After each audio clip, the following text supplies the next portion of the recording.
Dragon Ball Z Budokai Tenkaichi 2! It's a challenge, Kakarot! This next technique, known as the lift strike switch, was first introduced by a player named J3149, a very impressive player from 2007.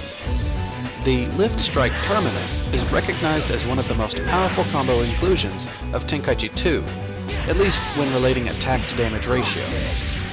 However, when the player knocks the opponent into the air with the lift strike hook, the opponent is presented with his own defensive options, displayed as an aerial tech, defensive teleportation, and even a counter stance.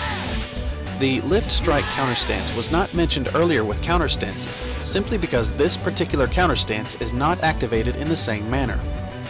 In this instance, the counter stance is activated through defensive recovery. In order to perform a lift strike counter stance, the victim must respond to the lift strike with holding forward and pressing circle. In order to perform an aerial tech, the victim must respond to the lift strike with holding back and pressing circle. In order to perform a defensive teleportation as response to the lift strike transitional hook, the player must simply time circle as he would against any other teleportable hook.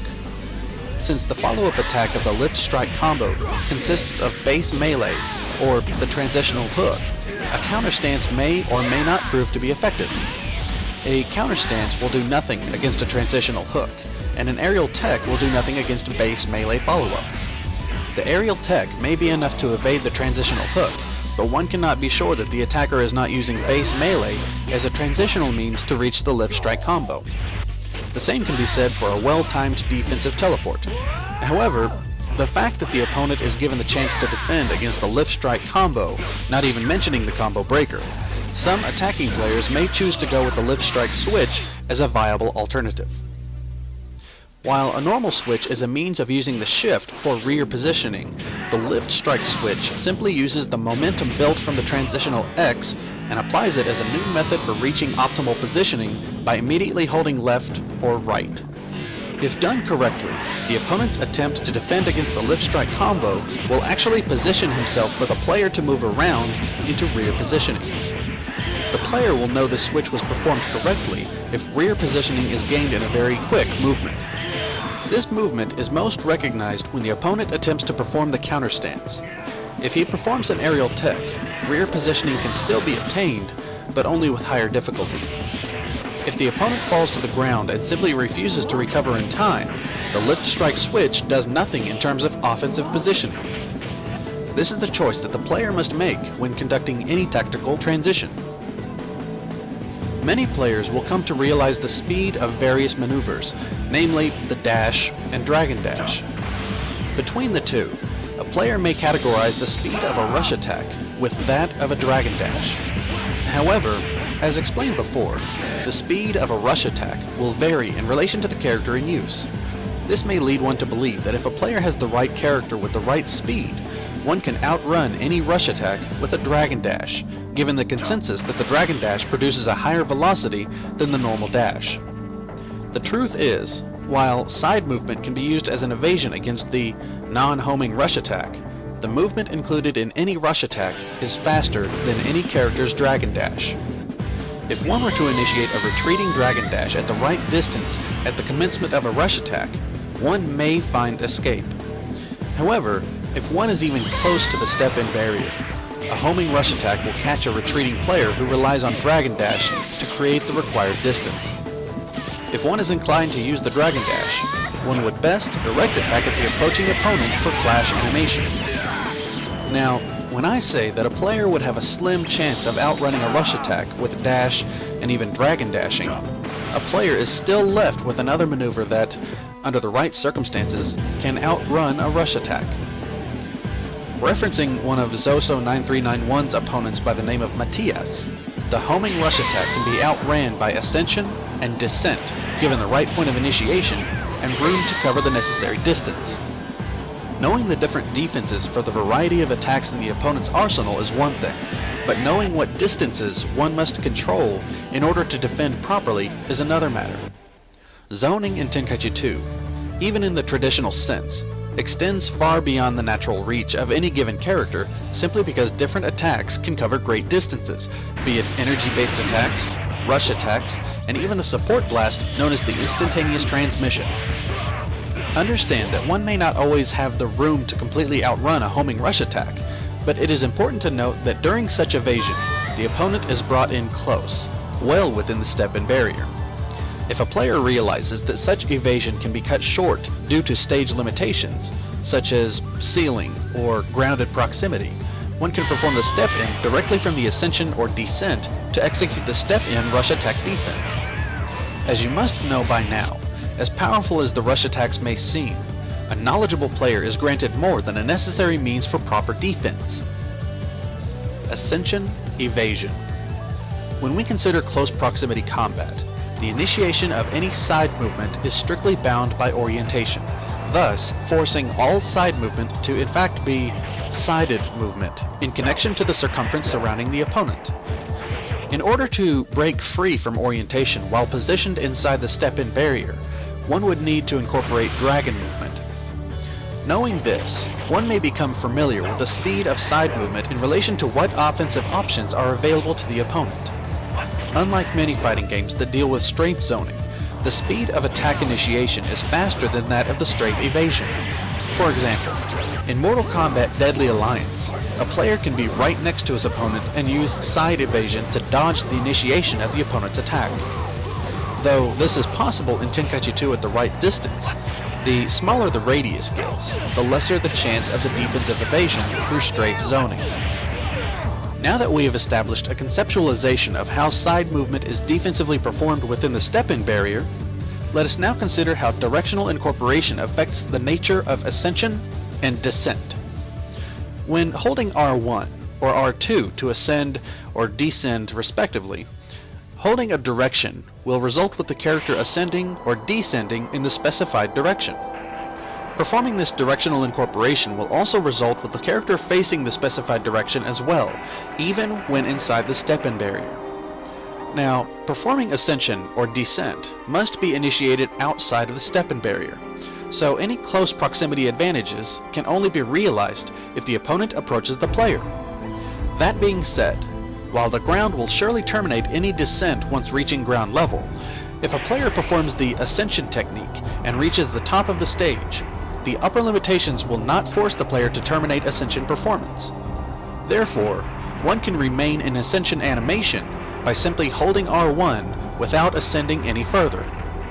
While in this state of suspended ascension, a player can still use directional incorporation to move on a horizontal plane, directed in accordance to his choice.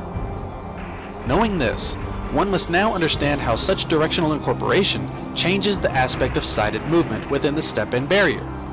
As explained earlier, side movement within the step-in barrier is fairly slow, resulting with difficulty in close proximity evasion. As long as the player remains in the state of ascension evasion, orientation is not a factor. One can use directional incorporation to face the character in any direction while moving in the desired direction, even when inside the step-in barrier. Once directional incorporation is achieved, take note that such sided directional movement is faster than normal side movement within the step-in barrier, all while causing the player's character to position himself in an upright position, creating a more narrow target for the opponent to hit. If performed correctly, a player can use this sided movement to maneuver around the opponent within the step-in barrier, with a much less chance of being hit.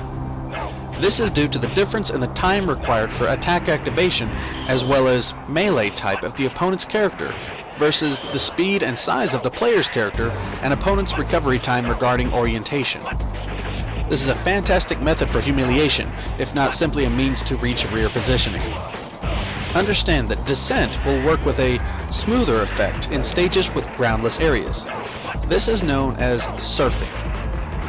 Now, we are starting to look into techniques that include stage boundaries, which is important in just about any game. If you were to research any fighting disciplines, being observant of one's surrounding is a major factor of battle. With the grid check, the player takes advantage of the cylindrical boundary of the stage as a means of positioning the opponent for optimal placement for further attack. However, there is a variety of tactics that will help us achieve this goal. The first and foremost is knocking. When the player and the opponent are positioned next to the grid, with the opponent being closer to the grid and the characters are angled at greater than a 45-degree angle away from the grid, performing a smash attack towards the grid will result with knocking the opponent into the grid and causing them to bounce back off. If performed at the correct distance, the distance of bounce trajectory will position the player between the opponent and the grid, with the opponent's back available to the player. The second grid check is known as the rush attack capitalization. If a rush attack is performed at the correct distance from the grid, but also releases the opponent at an angle greater than 45 degrees from the grid, it will cause the opponent to bounce off the grid as well.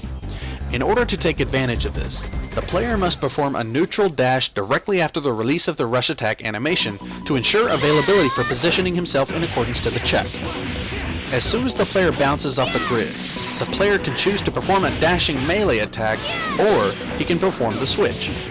The switch is perfect in this situation, as the check pushes the opponent forward into perfect positioning. However, it is also important to know that as the charged dash attack will also home in on the opponent, when the opponent bounces forward, the charging player's dash will position himself between the opponent and the grid. The third grid check is known as the throw check.